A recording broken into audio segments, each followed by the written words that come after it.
کہ کتاب کے بعض حصوں پر تو ایمان لاتے ہو اور بعض کا انکار کرتے ہو. مسلمانوں میں بھی ایسے.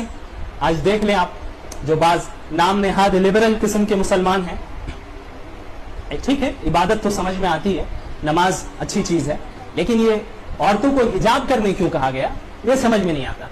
نہیں, یہ تو ہماری عقل کے موافق نہیں. آج کے زمانے میں یہ قابل قبول نہیں. 1500 سال پہلے کا حکم ہے, آج کے زمانے میں اس کو کیسے امپلیمنٹ کیا جا سکتا ہے؟ تو ٹھیک ہے عبادت ٹھیک ہے, روزہ رکھیے, نماز پڑھیے, لیکن یہ حجاب والا مسئلہ سمجھ میں نہیں آتا. یہ تو عورتوں کو ڈیگریڈ کرنا ہے, ان پر ظلم کرنا ہے.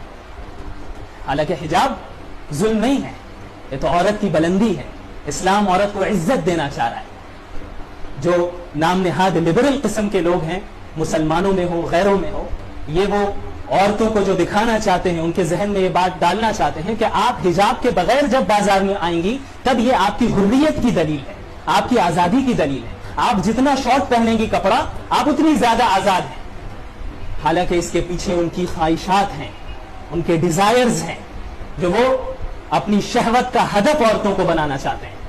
لیکن انہوں نے یہ حیلہ اختیار کیا ہے کہ عورتوں کو یہ بتایا جائے کہ آپ حجاب کے بغیر جب بازار میں آئیں گی تب ہی آپ کی عزت ہے, ورنہ یہ اسلام تو آپ کو ڈیگریڈ کر رہا ہے. تو آپ کو کیا لگتا ہے کہ بغیر حجاب کے جب آپ بازار میں جائیں گی تو یہ لوگ آپ کو عزت دیں گے؟ سینکڑوں درندوں کی نظر آپ پر پڑے گی, اور اسلام کی نظر میں آپ اتنی بلند ہیں, آپ کا مرتبہ اتنا اونچا ہے کہ اسلام یہ نہیں چاہتا کہ ان درندوں کی گندی نظر آپ پر پڑے. تو یہ تو موڈیسٹی کی بات ہے, یہ کوئی ڈیگریڈ کرنا نہیں ہے. تو بعض کتاب پر ایمان لانا بعض پر نہیں لانا, یہ ایسا اسلام اللہ کو قبول نہیں ہے.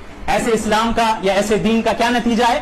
افتؤمنون ببعض الكتاب وتكفرون ببعض فما جزاء من يفعل ذلك منكم الا خزي في الحياة الدنيا ويوم القيامة يردون الى اشد العذاب وما الله بغافل عما تعملون. کہ کتاب کے آدھے حصے پر ایمان لاتے ہو اور بعض حصوں پر ایمان نہیں لاتے, تو تم میں سے جو بھی ایسا کرے گا اس کی سزا صرف یہی ہے کہ اس دنیا میں بھی ذلیل و رسوا ہوگا اور قیامت کے دن سخت ترین عذاب میں مبتلا کیا جائے گا. اور تم جو کچھ کر رہے ہو اللہ غافل نہیں ہے.